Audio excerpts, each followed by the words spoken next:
ഇപ്പൊ ഏതായാലും നേരം പോലത്തെ അങ്ങാടി കൂടെ പെരൻ്റെ കൂടെ ഇങ്ങനെ നിറങ്ങാനല്ലേ ആ എണ്ണ മോനെ എമ്പാടുമാണ് ആണ് കൊടുത്തളാ. തുണിയും കുപ്പായൊക്കെ ഇട്ട് ഷർട്ടൊക്കെ ഇട്ട് മോനെങ്ങനെ അഞ്ഞൊരിഞ്ഞ് ഇരുത്തിച്ച് വെച്ച് പണിക്കൊന്നും പറഞ്ഞേക്കാതെ അവിടെ വാതിൽ ഉറങ്ങാണ്ടാ ലേറ്റിട്ട് എങ്ങാണ്ടാണ് പോയി നോക്ക്. അവിടെ ഉണ്ടാവും ആ തുണി ആ മൂലക്കല് അതെടുത്തോ. അല്ല എപ്പോഴാ ഇപ്പൊ ചാലന്മാരത്തെ തുണിയൊക്കെ കണ്ടുപിടിച്ചേ? ആരപ്പ എന്നോട് അയക്ക് തുണിക്ക് വണ്ടി തരാൻ പറഞ്ഞ അതിലുണ്ട് പറഞ്ഞ ആരാ?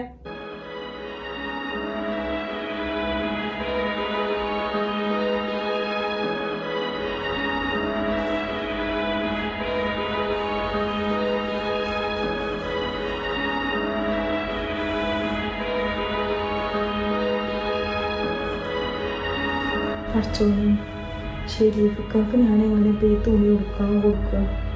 മല്ലിയും മുളകും ഉണക്കണം, ഈ പുറത്ത് വെക്കണ തുണിയല്ലേ തിരുമ്പി നന്നാക്കി വെക്കണമെങ്കിൽ ഇത് എങ്ങനെ ഞാൻ കൊടുക്കാൻ എന്താ അങ്ങനെ?